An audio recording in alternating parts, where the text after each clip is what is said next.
নমস্কার। আজকের ক্লাসটা একটু অন্যভাবে সাজিয়ে এনেছি। আজকে কি শিখব?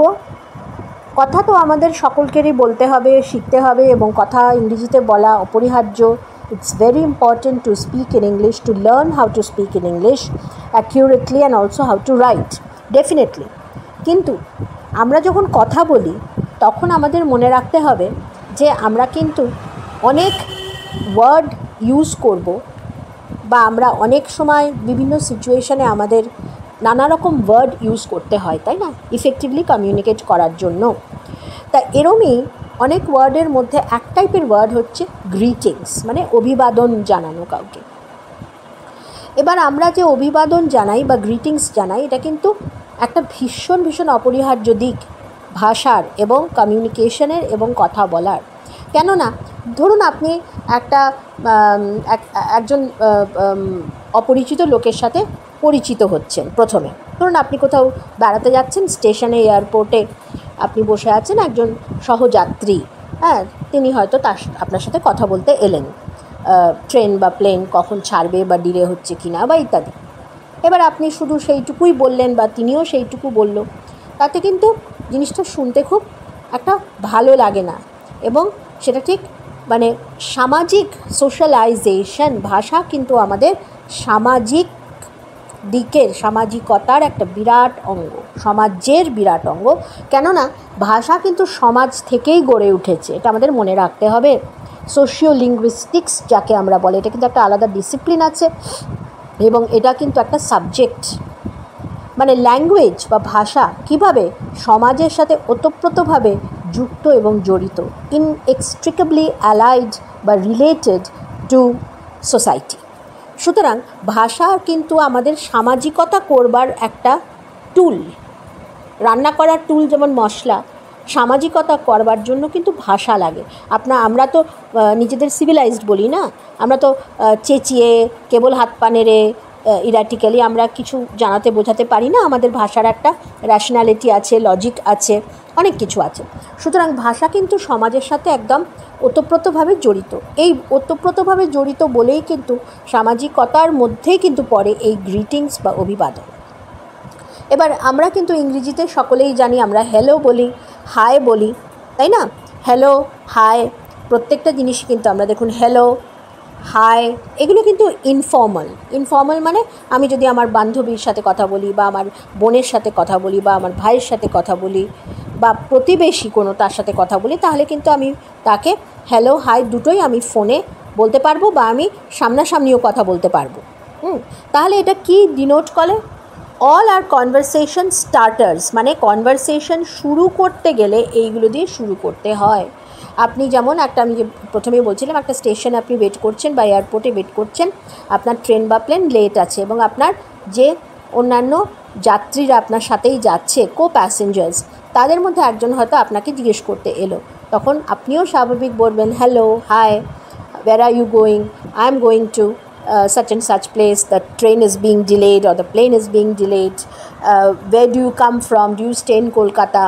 Ba do you stay in যেখানে যে আছেন আপনারা সেখান থেকেই তো যাবেন, যেখানে থাকেন। তাহলে এটা কিন্তু পুরোপুরি আমাদের ইনফর্মাল সিচুয়েশানে আমরা ইউজ করে থাকি। কিন্তু how do you do, how are you, এইটা কিন্তু আমরা ফর্মাল সিচুয়েশানে ইউজ করব। যেমন আমরা কোনো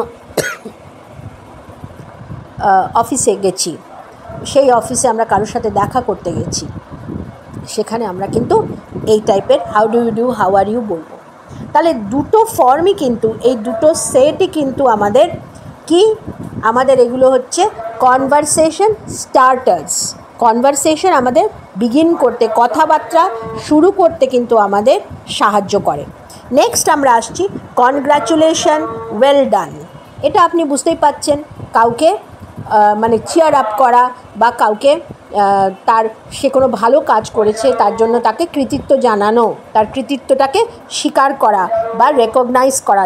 যেমন ধরুন when someone wins a prize, একটা স্পোর্টসে প্রাইজ পেয়েছে বা একটা ক্লাসে প্রাইজ পেয়েছে বা একটা পরীক্ষায় প্রাইজ পেয়েছে, কোনো মানে সন্তান কারুর জন্ম হলেও কারুর বাড়িতে, তাকেও আমরা কনগ্র্যাচুলেশন জানাই। তিনি মা হলেন বা বাবা হলেন, সেটা কিন্তু প্রথম মানে সন্তান বা পরেও যদি হয় সেক্ষেত্রেও কিন্তু আমরা সবসময় কনগ্র্যাচুলেশন করে থাকি। আর কি, সামওয়ান গেটস প্রমোটেড, আপনি হয়তো এক জায়গায় হয়তো এক্সিকিউটিভ হিসেবে কাজ করছেন, তার থেকেও আপনি উঁচু পোস্টে গেলেন, তখন কিন্তু আপনার কলিগরা বা আপনার রিলেটিভরা আপনাকে কনগ্র্যাচুলেশন এবং এই ওয়েল ডান এটা কিন্তু অবশ্যই জানাবে। তারপরে আসছে কি, merry Christmas, it's celebration time, happy new year, happy anniversary. এই কটা কিন্তু পুরোটাই আমাদের ফেস্টিভ্যাল বা স্পেশাল ওকেশন এবং ডেজের জন্য ব্যবহৃত হয়ে থাকে। ফেস্টিভ্যালস এবং স্পেশাল ডেজ এবং স্পেশাল ওকেশনসে আমরা এটা ইউজ করি। যেমন মেরি ক্রিসমাস আমরা ক্রিসমাসে বলি, ইটস সেলিব্রেশন টাইম আমরা বলি আমাদের যে কোনো ফেস্টিভ্যালে। যেমন পৃথিবীতে তো এত ফেস্টিভ্যাল আছে, সমস্ত ফেস্টিভ্যালে যার যেটাই ফেস্টিভ্যাল সেই ফেস্টিভ্যালে কিন্তু আমরা এই ওয়ার্ডটা ইউজ করতে পারি, it's celebration time. Happy new year তো নববর্ষ, প্রত্যেক মানে দেশেরই একটা নববর্ষ আছে, প্রত্যেক মানে জাতির আমি বলবো নববর্ষ আছে।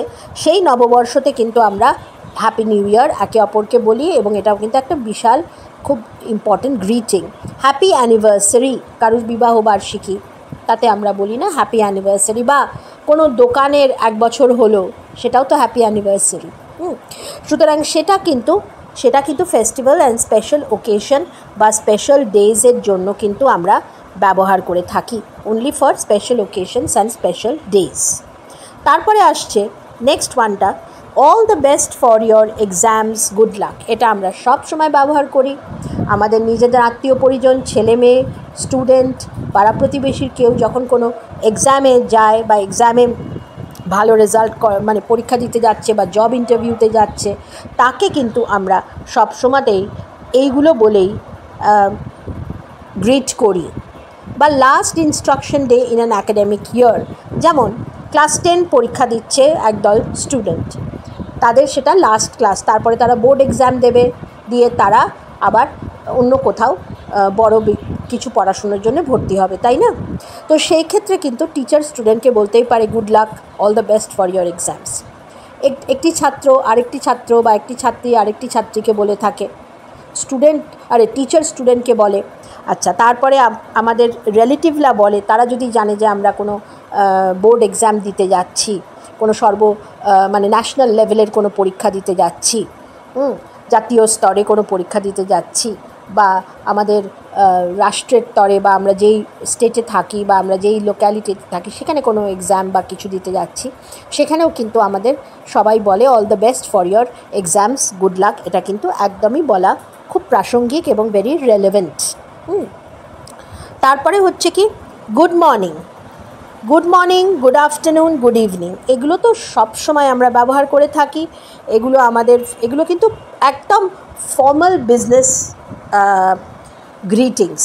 আপনি কোনো হায়ার অথরিটির কাছে গেলে কিন্তু ফার্স্ট থিং আপনি এটাই বলবেন, গুড মর্নিং স্যার, বা গুড আফটারনুন ম্যাডাম, বা good afternoon sir, what ever, বা গুড ইভিনিং। আপনি হয়তো আপনার বসকে ফোন করেছেন সন্ধেবেলা, রাত্রিবেলা কোনো একটা এমার্জেন্সি দরকারে, আপনি কিন্তু অবশ্যই বলে নেবেন গুড ইভিনিং।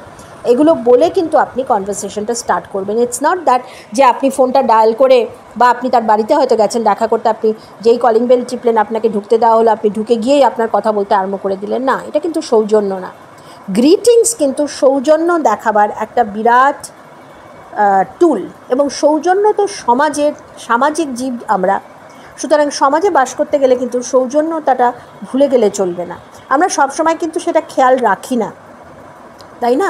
সবসময় মনে করি এটা হয়তো দরকার নেই বা এটার আর কি প্রয়োজন আছে, আর যাকে বলছি তাকে বুঝে নেবে। এই জিনিসগুলো ব্যবহার করলে কিন্তু নিজের পজিশনটা বা নিজের সম্বন্ধে যে আরেকজন একটা কিন্তু অন্যরকম ধারণা করছেন, যে আপনি যদি এগুলো ব্যবহার করে কথা বলেন তাহলে একরকম আপনার সম্বন্ধে ধারণা হবে, না ব্যবহার করে যদি কথা বলেন তাহলে কিন্তু আরেক রকম ধারণা হবে। এবং ব্যবহার করে কথা বললে কিন্তু সেই ধারণাটা অনেক ভালো এবং অনেক আপনার সম্বন্ধে একটা খুব সুন্দর আইডিয়া যারা আপনার সাথে কথা বলছেন বা শুনছেন ফর্মড হবে, এবং তাতে কিন্তু আপনার কাজের দিক থেকে অনেক সুবিধা হবে। কেননা একজন লোককে যদি আমরা খুব ভদ্র এবং মার্জিত পাই, তার সাথে আমাদের কাজ করতেও ভালো লাগে, তাই না? তাকে একটু সহায়তা করতেও ভালো লাগে। হ্যাঁ, এবং আমরা যদি এই গ্রিটিংসগুলো করি তাহলে অন্যের কাছ থেকেও কিন্তু আমরা সেই এগুলো পাবো, মানুষও কিন্তু মোবিলাইজ হবে। কেউ করে না বলে আমিও করব না, সেটা কিন্তু ঠিক কথা না। আমি যে করলাম তাতে কিন্তু ইট acts as an I opener, আরেকজনের কিন্তু সেটা নজরে পড়লো যে না উনি তো এইভাবে কথাটা বলছেন, তাহলে এটাই তো বলার রীতি, তাহলে এইভাবে তো বলতে হয়। মানুষের সাথে মানুষের তো সোশ্যালাইজেশনের ভাষাই একমাত্র যোগসূত্র, তাই না? সুতরাং যে ভাষাতে আমরা কথা বলি না কেন, ইংরেজির ক্ষেত্রে আরও বেশি প্রযোজ্য, কেননা বিদেশিরা কিন্তু এগুলো ভীষণ ভীষণ মানে। আসলে কি জানেন, আমরা বিদেশিদের অনেক কিছুই নিয়েছি, কিন্তু ভালো জিনিসগুলো নেওয়া ভয়ানক কঠিন। It's very very difficult to acquire good habits, good ways, good form, good custom, good nature. এগুলো কিন্তু রপ্ত করা বা মানে আয়ত্ত করা ভীষণ কঠিন বলে কিন্তু আমরা ছেড়ে দিই। কিন্তু একটু একটু করে যদি আমরা এক একজন প্রত্যেকটি লোক নিজেদের পরিস্থিতিতে এবং নিজেদের পরিসরের মধ্যে, আমি হয়তো হাউসওয়াইফ কিন্তু আমাকেও তো ইন্টারঅ্যাক্ট করতে হচ্ছে, আমি হয়তো সিনিয়র সিটিজেন কিন্তু আমাকেও তো ইন্টারঅ্যাক্ট করতে হচ্ছে, আমি একজন স্টুডেন্ট বা আমি একজন সাধারণ কোথাওকার কর্মী, তাতে কি হয়েছে? মানুষের পরিচয় তো তার ব্যবহার, এবং ব্যবহারটা আমি প্রকাশ করব কিভাবে? ভাষার মাধ্যমেই, তাই না? সুতরাং এটা অনেকখানি কথা কিন্তু আপনাদের সবাইকে বললাম, আশা করি আপনাদের বিরক্তি লাগবে না। কেন কি জানেন, এগুলো বোঝাতে গেলে না একটু ভালো করে না বললে মানুষের পক্ষে বুঝে ওঠা সম্ভব হয় না, কেননা এগুলো তো বিদেশি রীতিনীতি, এগুলো ঠিক হ্যাঁ আমাদেরও আছে, কিন্তু আমাদের দেশেও বা আপনি যে দেশেরই মানুষ হন না কেন আপনার দেশেও আছে, কিন্তু কতটা আমরা ব্যবহার করি।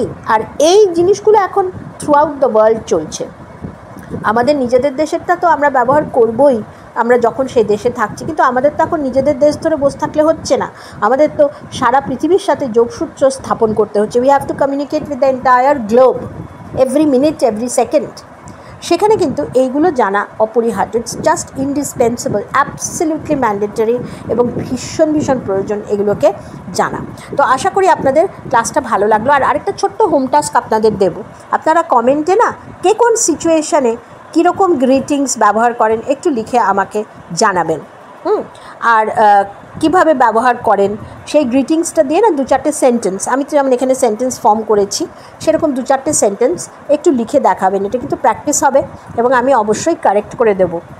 আর চ্যানেলটা অবশ্যই শেয়ার করবেন, লাইক করবেন, সাবস্ক্রাইব করবেন, কেননা সেটা করলে বোঝা যায় যে আপনাদের কীরম ধরনের ইংরেজির ক্লাস দরকার। সুতরাং আজকে এই অবধি, নতুন একটা টপিক নিয়ে আবার পরের ক্লাসে উপস্থিত থাকবো।